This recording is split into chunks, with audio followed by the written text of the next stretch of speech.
नमस्कार। तो कैसे हैं आप लोग? इस दुनिया में कई ऐसी चीज़ें हैं जो हम मानवों की सोच से परे हैं।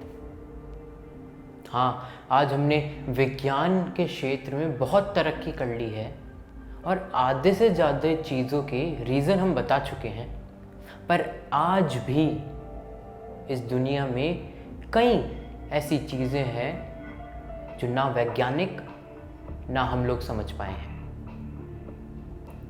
तो मेरी आज की कहानी ऐसी एक चीज़ पर है जो सिर्फ हमारे बिलीफ पे डिपेंड करती है। जो हम मानते हैं वही सच होता है और जो हम नहीं मानते हैं वो कम से कम हमारे लिए तो सच नहीं होता है। जी हाँ, हमारी आज की कहानी का मुख्य पात्र है राहुल। राहुल एक टीवी शो का रिपोर्टर है। वो एक ऐसे शो का रिपोर्टर है जो अजीबोगरीब जगहों के बारे में अपने दर्शकों को बताता है। आपने कई ऐसे शो देखे होंगे, रहस्य, हमारा अनोखा इंडिया आदि। वो भी एक ऐसे ही शो का रिपोर्टर था, पर क्योंकि बाकी शोज उसके शो से ज़्यादा पॉपुलर थे, उसकी भी मुख्य मांग बाकी चैनलों और छोटे मोटे शोज की तरह टीआरपी ही थी। और टीआरपी के लिए अब उसे एक बड़े प्रोजेक्ट पे काम करना था, क्योंकि चैनल अब डिमांड कर रहा था कि अगर इस शो को आगे बढ़ाना है तो टीआरपी चाहिए। राहुल कई दिनों से इन सब चीज़ों के बारे में सोच सोच के परेशान था। वो सोच रहा था कि अब ऐसा क्या करना चाहिए जो दर्शकों तक पहुंचे, दर्शकों के दिल तक पहुंचे। उसने जब अपनी रिसर्च चालू की और उसने देखा कि बॉम्बे के आसपास ऐसी कौन सी जगह है जिसके बारे में वो रिपोर्ट कर सकता है, तो जाने अनजाने उसके सामने कई बार एक धीरचंद नाम की हवेली सामने आई, जिसके बारे में कई अफवाह थी कि उधर भूतों का साया है, उधर उसका मालिक धीरचंद का मर्डर हो गया था, अब उसकी आत्मा वहाँ भटकती है और बहुत कुछ। पर राहुल इन सब चीज़ों के बारे में नहीं मानता था। वो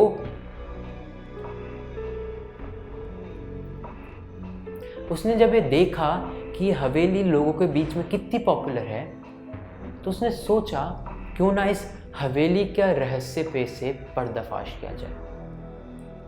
अगर ऐसा होता है तो सच में उसके पास टीआरपी आएगी, लोग कनेक्ट हो पाएंगे। उसकी रिसर्च के बाद पता चला, हालांकि इस हवेली से कई कहानियां जुड़ी थीं, तो उसने उस हवेली की लोकेशन निकाली और देखा उधर कैसे जाया जा सकता है। वो हवेली बॉम्बे के बाहर करीब 40 से 50 किलोमीटर मेन हाईवे के अंदर थी। उसने अपना मन बना लिया था कि अब इस हवेली के बारे में उसे जानना है और इस हवेली की कहानी उसे अपने चैनल पर लानी है। वो अपने बॉस से भी परमिशन ले चुका था, पर उसके बॉस ने भी उसे चेताया था कि अगर वो ऐसा कुछ करेगा तो उसकी जिम्मेदारी चैनल की नहीं है। राहुल इस बात पर तैयार हो गया। उसने इस सब के बारे में अपने कैमरामैन दोस्त सतीश को बताया। भाई सतीश, अपन को एक बड़ा सारा प्रोजेक्ट मिल गया है। एक हवेली है, मैंने देखा है कि बहुत फेमस है लोगों के बीच। अपन चलेंगे और इसका पर्दाफाश करेंगे। भाई उधर कुछ भी हो सकता है और मैं डेफिनेटली श्योर हूँ अगर अपन ने ये स्टोरी कवर कर ली ना, अपनी टीआरपी आना पक्का है बॉस, पक्का है। सतीश बोला, लेकिन यार मेरी बात सुन, दरअसल क्या है। सतीश, एक मिनट, बॉस बुला रहे हैं यार। चल राहुल, मैं तुझसे बात करता हूँ, मेरे को बॉस बुला रहे हैं, ठीक है ना, पर बात करता हूँ मैं तुझसे। ऐसा कहकर सतीश वहाँ से चला गया। राहुल उस दिन ऑफिस से घर जाकर सिर्फ इसके बारे में सोच रहा था। वो सोच रहा था कि क्या हो सकता है उस हवेली में।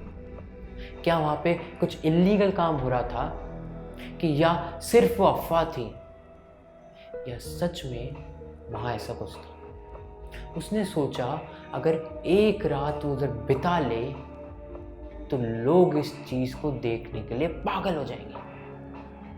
वो मन बना चुका था। अगले दिन जब वो ऑफिस गया तो वहाँ पे सतीश नहीं था। खैर, ऑफिस से जाने के बाद वो सतीश के घर पहुँचा। उसने उसकी मम्मी से पूछा, आंटी सतीश बेटा वो तो यहाँ नहीं है। आंटी इससे पहले कुछ और बोलती कि राहुल वहाँ से चला गया। उसने सतीश को मैसेज किया था कि रात 8 से 8:30 के बीच वो उधर जाएंगे और रिपोर्टिंग करेंगे। उसने उसे कुछ सामान लाने के लिए भी कहा था और उसे कहा था कि वो टाइम पर रहे। जब रात को 8:30 बजे तक भी सतीश उसके घर नहीं पहुंचा तो फिर उसने उसे फ़ोन मिलाने की कोशिश की, पर उसका फ़ोन लग ही नहीं रहा था। उसने 2 बार ट्राई किया, 4 बार ट्राई किया, पर उसका फ़ोन लग ही नहीं रहा था। उसने फिर उसे मैसेज कर दिया कि मैं जा रहा हूँ, तू उधर पहुँच जाना। ऐसा कहकर वो उधर के लिए चल दिया। काफ़ी लंबे, कम से कम 1-1.5 घंटे के सफ़र के बाद वो उस लोकेशन के आसपास पहुंचा। उसने देखा, हालांकि वो हाईवे वाला रोड था, पर उस जगह दूर दूर तक कोई मकान नहीं था, कोई इंसान नहीं था। अंधेरे बड़ी सड़कें, दोनों तरफ खेत। ये तो रास्ता ही डरावना सा था। पर फिर भी वहाँ चलता गया और लोकेशन के हिसाब से वो जब उस जगह पहुंचा तो उसे दूर से ही एक खंडर सी हवेली दिख गई थी। वो उधर पहुंचा तो उसने देखा कि बाहर एक बोर्ड लगा हुआ था जिस पे साफ साफ बड़े बड़े अक्षरों में लिखा हुआ था कि अंदर जाना खतरे से खाली नहीं है। खैर, उसने इन सब चीज़ पे ध्यान नहीं दिया। उसने देखा कि मेन डोर पे ताला लगा हुआ था। उसने जब अंदर झांका तो उसने देखा कि वो तो एक पूरा मेंशन टाइप था, जिसके बाहर गार्डन जो कि अब तहस नहस हो चुका था और बीचों बीच एक बंगले जितनी बड़ी हवेली। उधर उसने साइड में देखा तो नंबर प्लेट जो कि अब बिल्कुल ख़राब हो चुकी थी, उस पर अभी भी लिखा हुआ था धीर चंद की हवेली और वहाँ का एड्रेस। तो उसने देखा कि अब मेन डोर से तो जा नहीं सकते, इतना बड़ा सारा ताला जो लगा हुआ है। उसने पीछे से कहीं अपनी वे देखनी चाहिए। तो उसने देखा कि एक जगह उधर की डोली जो है वो टूटी हुई है। उसने उधर खड़े होकर सतीश के लिए और 15-20 मिनट वेट किया। फिर उसे लगा कि शायद वो नहीं आना चाहता है, शायद वो डर गया है। इसलिए उसने खुद ही अंदर जाने का निश्चय किया और वो डोली कूद के अंदर चला। अंदर जब वो गया तो उसने देखा कि उस गार्डन में सूखे सूखे पत्ते पड़े हैं, चारों तरफ झाड़ ही झाड़ है और हर जगह मकड़ियों के जाले और धूल, बिल्कुल अस्त व्यस्त सी थी वो हवेली। अंदर जाया, उसने थोड़ा इधर उधर देखा तो उसने सोचा कि चलो अब रिकॉर्डिंग चालू करते हैं। उसने अपने बैग से अपना कैमरा निकाला और रिकॉर्डिंग का बटन ऑन किया। उसने बटन ऑन किया कि अचानक से उसे इस झाड़ के पास से आवाज़ सुनाई दी। उसने उस तरफ देखा, उसे लगा कि नहीं, कुछ नहीं, ये कुछ नहीं हो सकता। पर वो आवाज़ फिर से आई। उसने अब झाड़ की तरफ देखा और वो धीरे धीरे उसकी तरफ बढ़ने लगा। वो बढ़ रहा था। जैसे वो झाड़ के पास पहुंचा, अचानक से उधर से एक बिल्ली निकल के गई। उसकी जान में जान आई। वो वापस आया, उसने अपना कैमरा सेट किया और कैमरे के आगे आकर बोला, तो कैसे हैं आप लोग? जी हाँ, मैं हूं आपका चहेता एंकर राहुल सिंह। जी हाँ, और आप देख रहे हैं मिस्ट्रीज ऑफ इंडिया। आज मैं एक ऐसी जगह खड़ा हूँ जिसके बारे में आपने गूगल पे, यूट्यूब पे या लोगों से कई बार सुना होगा। इस जगह के बारे में कई अफवाहें हैं। यहाँ कहा जाता है कि यहाँ भूत प्रेत का साया है, या ये भी हो सकता है यहाँ पे कुछ इलीगल काम हो रहा हो। पर कुछ भी कहिए, ये वही जगह है। जी हाँ दोस्तों, सही समझे आप लोग, धीरचंद की हवेली। और आज इस शो में हम इसी का पर्दाफाश करेंगे। तो आप बने रहिए हमारे शो पे जिसका नाम है मिस्ट्रीज ऑफ इंडिया।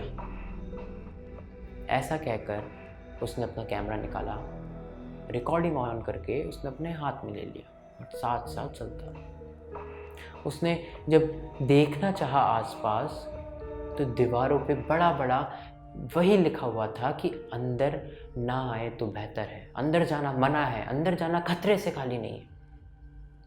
खैर, वो ये देख रहा था कि अभी भी सतीश आया क्यों नहीं। अब वो इस चीज़ से कंफर्म हो गया था कि वो नहीं आने वाला है। तो उसने सोचा कि अब वो खुद ही अंदर जाएगा। उसने देखा तो हवेली पूरी तरीके से बर्बाद हो चुकी थी। जगह जगह से पेंट हट चुका था, ईंटें गिरी हुई थी, धूल ही धूल थी। फिर उसने मेन डोर की तरफ देखा तो मेन डोर पर भी ताला लगा हुआ था। खैर, उसने देखा कि इतनी बड़ी हवेली है, इसका कहीं दूसरी जगह से अंदर जाने का भी रास्ता ज़रूर ही होगा। वो पीछे घूमकर गया तो उसे पीछे की तरफ एक गेट दिखा। उसने खुद को समझाया कि डरने वाली बात नहीं है, ये अपने शो के लिए कर रहा हूँ मैं, चलो कर देते हैं आज ये। उसने ये समझा कर उसने उस गेट को पकड़ा और खोलने की कोशिश की। उसने जैसे उस गेट को खोला तो अंदर पूरी तरीके से अंधेरा था, एक चीज़ नहीं दिख रही थी। इससे पहले कि वो टॉर्च सामने करता, उसे अचानक से एक आवाज़ आई, एक ऐसी आवाज़ जिसमें ऐसा लग रहा था कि कोई उसे बुला रहा है। वो आवाज़ उसे बार बार आ रही थी और अंदर से आ रही थी। एक पल को वो डर गया।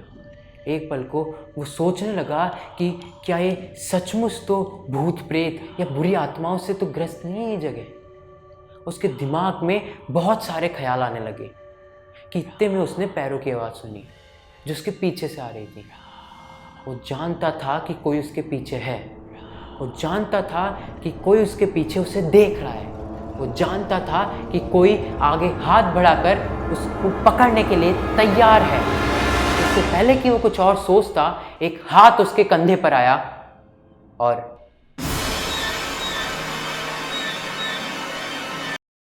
Thank you guys, thank you for hearing me out. ये मेरी स्टोरी का पहला पार्ट था। इसके 2 और पार्ट आना भी बाकी हैं जो मैं जल्दी डालने वाला हूँ। तो आपने अगर अभी तक मेरे चैनल को सब्सक्राइब नहीं किया है तो अभी जाके इसे कीजिए। इस स्टोरी को लाइक कीजिए, अपने दोस्तों के साथ शेयर कीजिए। Thank you so much.